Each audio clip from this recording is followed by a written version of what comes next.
వచ్చేసరికి ఆల్రెడీ మీనాకి బాలుకి మొత్తం విషయం అంతా చెప్పేస్తాడు రవి. అయితే చెప్పేసేసరికి సుగుణమ్మను కాస్త ఇంటికి తీసుకురావడంతో, చెప్పమ్మా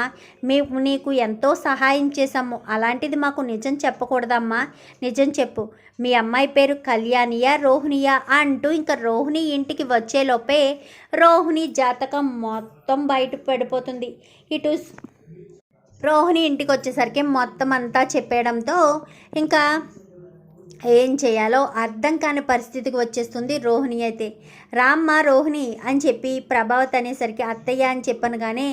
చాచి పెట్టి చంప మీద కొడుతుంది. నీకు తల్లి లేదా తండ్రి మాత్రమే ఉన్నాడా, అది మలేషియాలో ఉన్నాడా, మరి ఈవిడెవరు, పైగా నీకు పెళ్ళయిందంట కదా 9 సంవత్సరాల క్రితమే, నీకు ఒక కొడుకు కూడా ఉన్నాడు, వాడు వీడేనంట కదా, ఎంత మోసం చేసావే, ఎన్ని అబద్ధాలు ఆడావు, మీ నాన్న మలేషియాలో ఉండి మీ నాన్న కొంట్లో బాగోలేదా, పైగా వాడెవడో మీ మేనమామంటూ ఫోన్ కూడా చేశాడు, ఎన్ని అబద్ధాలు ఆడావు, ఎన్ని నాటకాలు ఆడావు, నిన్ను నమ్మాను కదే, నిన్ను నమ్మి నిన్ను నెత్తిన పెట్టుకుని చూసుకున్నాను,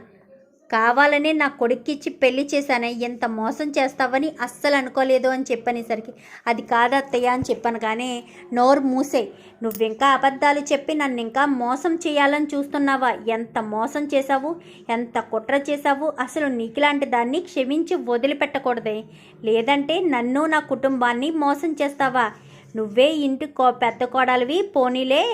అది ఎలా ఉన్నా పూలు అమ్ముకునేది కదా అనుకున్నాను, నీకన్నా మీనాయే నయమని అనిపిస్తుంది, మీనా ఏం చేసింది, వాళ్ళిద్దరికీ పెళ్లి చేసింది, ఆ దానికి కూడా బాలుగాడు దాన్ని మాటలంటూనే ఉన్నాడు, నువ్వైతే ఏకంగా పెళ్ళే చేసుకున్నావు, పెళ్ళి చేసుకుని ఆ విషయాన్ని కూడా బయట పెట్టకుండా విషయాన్ని కూడా దాచిపెట్టేశావు, పైగా కొడుకు కూడా ఉన్నాడు, ఎంత మోసం, ఎంత దగా, అసలు నిన్ను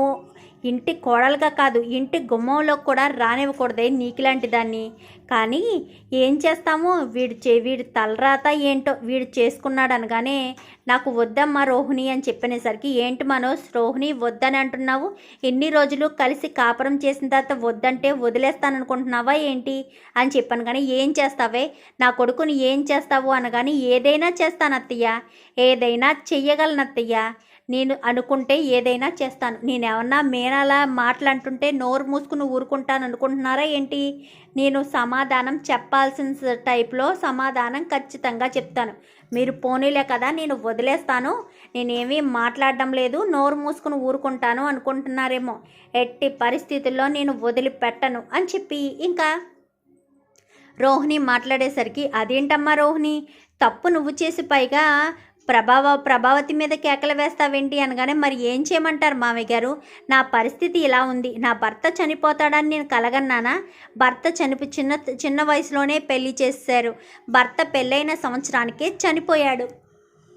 అప్పుడే ఒక కొడుకు కూడా పుట్టేశాడు, ఏం చేయమంటారు, బ్రతుకు తెరువు కోసం ఇక్కడికి వచ్చాను, మీ ఆవిడంతటి మీ ఆవిడే, అదే అత్తయ్యగారంతటి అత్తయ్యగారే నన్ను మనోజ్ని పెళ్లి చేసుకోమని అడిగారు, మరి నన్ను ఏం చేయమంటారు, నిజాన్ని చెప్పి నాకు వచ్చే అదృష్టాన్ని దూరం చేసుకోమంటారా, ఏ ఆడదైనా సరే భర్తతో కలిసి ఉండాలని అనుకుంటుంది కదా, ఎలాంటి వాడైనా సరే, మీ మనోజ్ ఏమన్నా పెద్ద ప్రయోజకుడు అనుకుంటున్నారా ఏంటి, ఉద్యోగం పోయి 2 నెలలు అయింది, నాకు తెలియదు అనుకుంటున్నారా, ప్రతిరోజు పార్కులో కాలక్షేపం చేస్తున్నాడు, గడుదుగుడ్లు మీరు వండి బాగా క్యారేజీలో పెట్టి